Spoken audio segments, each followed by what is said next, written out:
Welcome to Childcare Conversations with Kate and Carrie. Welcome back. This week, we're going to talk a little bit about monkeys. And I know you've probably heard us talk about monkeys before, and most people seem to like it.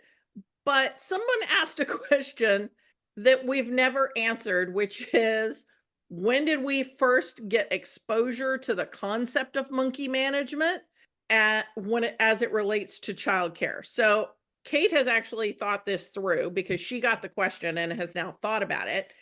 I haven't figured it out yet. So Kate, when did you first hear or read about monkey management for business? Well, I have to say, I actually was really excited for the question because I first read The 1 Minute Manager Meets the Monkey in 1989. I Now, was in high school. I did not read that. I was reading Codependent No More and other books that my psychology professor suggested. I think he thought I needed some help in that area. yeah, so 1 Minute Manager Meets the Monkey was kind of the first collaboration that the authors of Who's Got the Monkey, which was in Harvard Business Review in 1974. So it's almost as old as we are. It is almost as old. It is almost as old as we are. And when I moved to Texas and you and I started doing business together in 2000, that is the first time I started to apply monkey management to early childcare. And really, it was when we first started our substitute service where I started going, oh, there's definite application here. And when we started our director credentialing program in 2002, it became a huge part of the program. So over 4,000 directors in the last 23 years have heard this training as part of how to be a really good quality childcare director. We started doing it in conferences in 2018, but my favorite is when we brought it into managing teenagers in 2010. And so, yeah, I mean, it kept our sanity with middle schoolers and high schoolers. And I don't know when, because I had read it before Kate brought it to, let's put this in the director course. So I don't know when I heard about it. So obviously sometime before 2002. When, I don't know. But I have to say that if you don't understand monkey management and you are trying to raise middle schoolers or high schoolers, you're just making your life harder. Because they think they know everything anyway. Like middle schoolers think they know more than you ever could have in their, 12 years of life. No cap or whatever. Right. And teaching yourself first and then working with the kids on that is not my monkey. You have a rehearsal tonight. You have a practice tonight. Was it on the schedule? Did you put it on the family calendar? Well, no. Okay, well then it's up to you to figure out how to get there because you didn't put it on the family calendar. So none of us figured out how to get you there. So sorry, you have to figure it out. That was probably when I became an evangelist for it. I'd always been a promoter of the concept, but it became something that we evangelized to, I don't know, hundreds and hundreds of parents at that time because we saw so many parents rescheduling their whole lives because their kids would decide that they needed something at the last minute, or there was a project that the kids didn't plan for, like the end of semester essay or research paper. And so science fair projects. And so helping them learn how to back into their schedule. So, okay, you having the kids at the beginning of the semester with middle school and high school, they got syllabuses, bring those syllabuses to the kitchen table, and then helping the kids put into a calendar, and it can be electronic, it can be physical, whatever is going to work for that kid, but having them work backwards into the dates. And if you've got ADHD kids who work amazingly to a deadline, cool. Don't give them one deadline. Help them set themselves 5 deadlines, and then they're getting 5 endorphin rushes from meeting deadlines, not just one. Because if they have to do the entire science fair project in one day, it's going to be a cruddy science fair project because you need time to get data. Absolutely. So we've talked a little bit about how we were introduced. One of the things that I think is really exciting is that Carrie and I, over the last 22 years, actually came up with an additional rule. So the very first article of Who's Got the Monkey in 1974 was all about like that monkey on the back scenario. And it's interesting because even like Stephen Covey has come back and given his thoughts about how, yes, but you've got to have a different frame of mind. It's not all about the boss. So over the last even after 25 years, the original author, his son, came back and did a little tweak on it. And that's the one that most of us think of if you've ever heard of the concept, and that's from 1999. And so when you start to look at that, and then you know that Stephen Covey's written about it, all the top 10 corporations use this concept and reference this material in training their managers and their leaders. But one thing that we feel like they've really missed was what, Carrie? Because I'm excited about this one. Don't chase the monkey. And I think part of the reason why it didn't occur to any of these guys is because they're guys. And we all know a guy who can step over a pair of socks on the floor 57 times and not think to pick it up. I'm not married to one, but I absolutely know one. And so, yeah. So that whole mental load that women have a tendency to carry of this is what has to be done to keep the building looking presentable. This is what has to be done to keep relationships functioning. All of those things are really us chasing the monkey, because it's not your responsibility as the director to pick up all the trash. You have someone, or you should have someone, whose job it is every morning to do a perimeter sweep of your facility and outside the building, pick up all the trash. That should be part of whoever's opening the school. And that should not be the director, because that's not your job. And it is a poor use of this business's finances to pay you to pick up the trash. You can, instead of having it be one of your staff, you could pay a 12-year-old in the neighborhood whose parents are like, oh my God, he's got so much energy.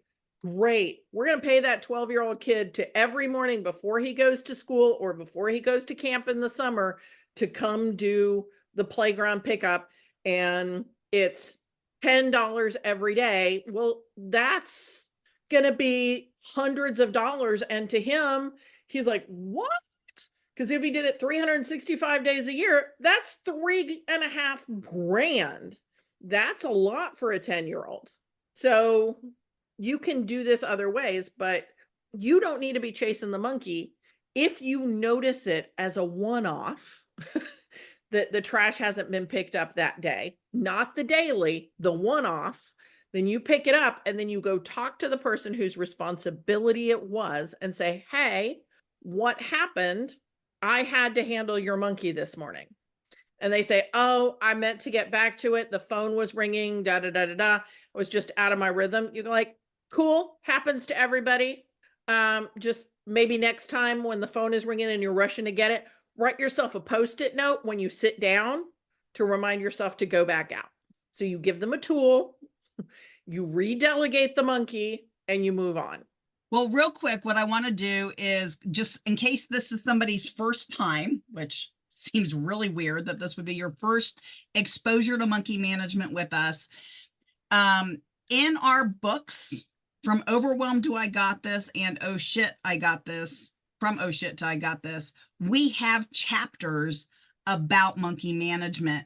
So we also have like 7 or 8 podcast episodes. And if you go to our YouTube channel and it's at Childcare Conversations, you will find a playlist specific to monkey management. But just in case this is your first time, the 5 rules are: monkeys should be fed by appointment only. Monkeys who are not fed need to be shot. So you need to decide if you're going to feed it or shoot it. Monkeys should be fed face to face, never by text or by email. Every monkey should have an assigned follow-up or follow-through time. And keep the population control. Yes, keep absolutely. Under control. Don't have 5 million of them. And then the 6th rule, which we came up with, is don't chase the monkey. If somebody is walking away with you carrying their monkey, applaud them, wave, whatever you need to do. Don't go and steal their monkey. Kate has been stealing my monkeys over the past 2 months, but she's been doing it because she was trying to be helpful, because I can't do everything I normally do because I have had a broken arm and it is taking forever to heal and get back to 100%. But you're going to do that. You're going to go through phases and periods where you are chasing people's monkeys because you know they have something in their life that is limiting them. Set yourself a calendar reminder for what is a reasonable time for them to have gotten that under control, and then work on yourself on stopping chasing those monkeys. Absolutely. And if you are interested in this topic and you want to be involved, and maybe you're also a Monkey Mega fan, we definitely have a few of those over the last year. And yes, Lisa Phillips, I'm calling you out on this podcast. And we've got them all over the country. So we are excited that we've got Paula across the country, and we've got other males and female. John is a monkey advocate as well. And so we love having you guys in our corner. And we actually have a book launch called Don't Chase the Monkey happening in October. And so if you're interested in being part of that book launch team, you want to write a review for the book, you want an advanced peek copy to be part of that team, make sure that you let us know. So either email us at kateandcarrie@childcareconversations.com. Or if you already have other emails for us, you can definitely reach us at those emails as well. What might I want to make sure that people clocked what you just said. Okay. If you want a free copy of our next best-selling book, because we know it'll be a bestseller, if you want a free copy, or if you want a copy before anybody else, if you want a preview copy, all you got to do is email us. We'll put you on the list. And once we see that you have done your review, we will give you the physical copy, but we will have already given you a copy of the book. But you'll get a signed physical copy of the book if you are on the launch team and you write a review. So I don't know about you, but signed first edition books sounds kind of cool to me. I've got a few of them, and I would like you to have one too. And if you like monkeys, this is a great opportunity for you to support the podcast, support Carrie and I, have a little fun. Maybe you need some additional books because you've got some Christmas shopping to do for people and you never know what to get them. This will be out in time for you to take care of that. So it'll be out the 9th of October, and we are really excited to be able to share it with you. And it is we wrote it aiming at childcare directors and owners, but we don't just use the language of leader instead of director or owner, because we know that a lot of schools use other terms like head of school or principal. And we wanted you guys all to feel heard and seen in this book. And we also wanted you to be able to give it to other business leaders that you know. So it is aimed at you, but it's available for other people, and other people also get a huge amount of benefit. Our editor has had very nice things to say about it. The other thing, you heard us talk about us using it with teenagers. So if you've got staff who you're listening to your staff and you're hearing them talk about everything they're doing for their siblings, for their children, for their spouses, We wrote it in a way that isn't going to offend them. So you can even buy this book for everybody on staff. I wouldn't buy one copy and give it to one staff member. But if you have a Maybe it's school something library, or you give it to all of the lead teachers, because you've got a lead teacher who you know is a monkey chaser. Or maybe you're giving it to all the assistant teachers because you have a monkey chaser in the whatever level you have where you've got, oh my God, that person is chasing everybody's monkeys. Get them and everybody at their level copies of the book. It does not make us $1 million to buy all the books. We get like $2 for each book. It's not a huge deal as far as changing our lives financially. But we know how impactful this concept has been to thousands and thousands of people. And so we felt like we had to write this book, because if you're keeping something secret that could help people, you're actually being kind of like a narcissist or something. I don't know what the right word would be, but it's like you're being a horrible person. We know this is something that would help lots of people, so we felt like we had to write the book.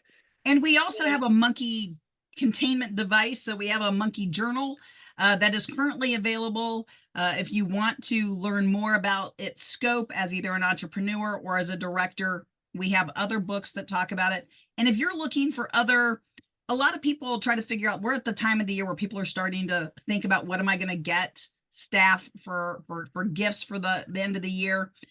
We have a fun book. It's right behind Carrie. It's that yellow book, 98 Things That Childcare Teachers Want Parents to Know.